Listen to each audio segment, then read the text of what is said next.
वापरा. अरे काय चाललेलं आहे? डिपार्टमेंट ऑफ पोस्टचं काम आहे. डिपार्टमेंट ऑफ पोस्टला आम्ही रिस्पेक्ट करतो. आमच्या ड्युटीच्या बाहेर जाऊन रात्री 12-12 वाजेपर्यंत आमचे कर्मचारी अकाउंट उघडतात, खात्याचे रेव्हेन्यू वाढवतात.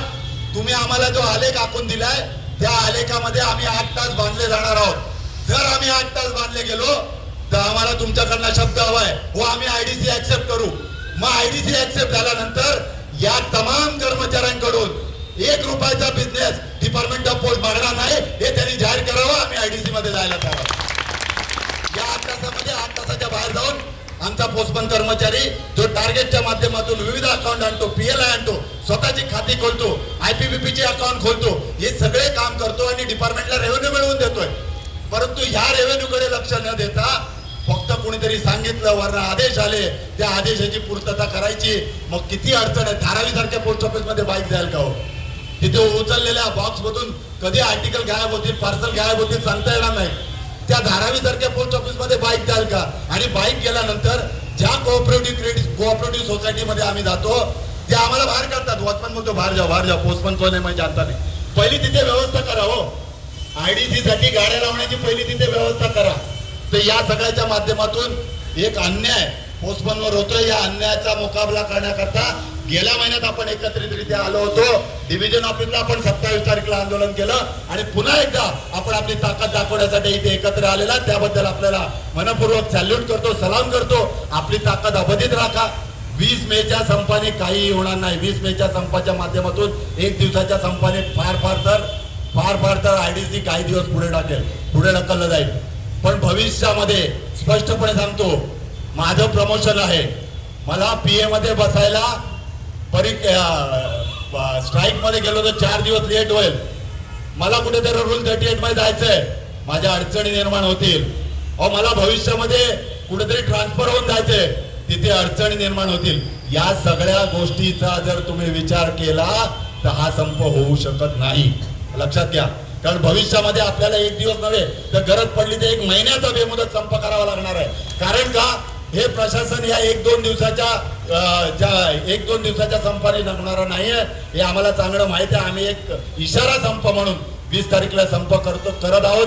भविष्यामध्ये आम्ही अपेक्षा व्यक्त करतो की सगळ्या संपूर्णपणे डिपार्टमेंट ऑफ पोस्टला चांगली जाग येऊ आणि जी आयडीसी चालू करण्याचा त्याने विडा उचललेला आहे तो विडा बाजूला ठेवून आमच्याशी चर्चा करू. आश्चर्याची गोष्ट म्हणजे ना डिव्हिजनल लेवलवर चर्चा, ना रिजनल लेवलवर चर्चा, ना सर्कल लेवलवर चर्चा.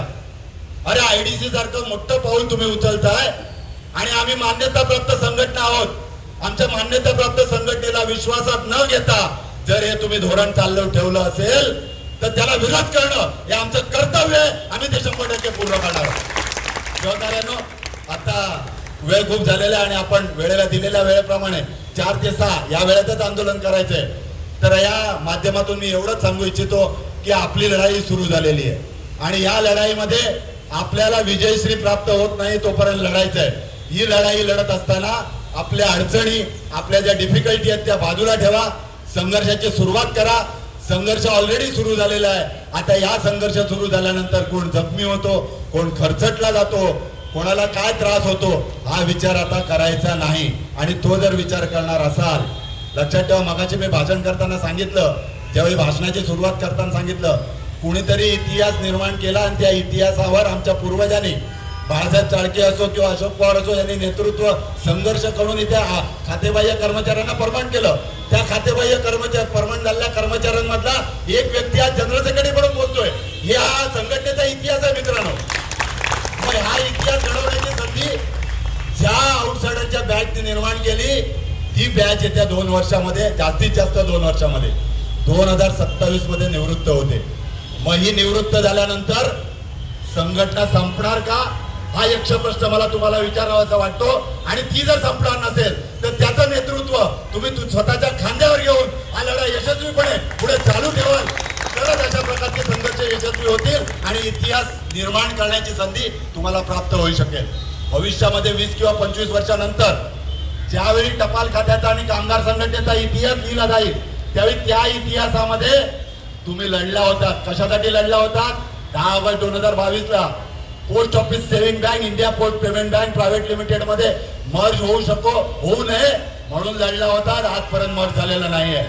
तुम्ही लढला होता 20 तारखेला 22 तारीखला 29 तारीखला 1 तारीखला आणि 6 तारीखला या टपाल खात्याचं वेगवेगळ्या 5 कंपनीमध्ये रूपांतर करून या 5 कंपन्या प्रायव्हेट करण्याचा जो डावपेच डिपार्टमेंट ऑफ पोस्टने आखलेला आहे त्याच्या विरोधात लढतात आणि तो तुम्ही इतिहास निर्माण करणार आहात म्हणून भविष्याच्या इतिहासाचे तुम्ही निर्माते आहात हा निर्माण करण्याच्या अनुषंगाने आज ही उपस्थिती झालेली आहे त्या उपस्थितीला रेड सॅल्यूट करतो आणि ही ताकद आपली अवधीत राखा कोण आपल्या बरोबर येतो आले तर त्यांचं आम्ही स्वागत करतो कोण येतो कोण नाही येतो याचा विचार करू नका आजपर्यंत आपल्या संघटनेने एकटे असताना अनेक लढे दिले पीओएसबी आयपीयूपी मर्ज करताना फक्त एनएफपी संघटना होती इतर संघटना त्यामध्ये समाविष्ट नव्हत्या पण आम्ही तो लढा यशस्वी केला आज या माध्यमातून सुद्धा जी धोरणं टपाल खात्याच्या माध्यमातून आखली जात आहेत त्याला विरोध करणं हे आमचं कर्तव्य आम्ही अभिनंदन करतो स्वागत करतो आमची युनिटी काय असते ही तुम्ही दाखवून दिलेली आहे आणि ही युनिटी दाखवताना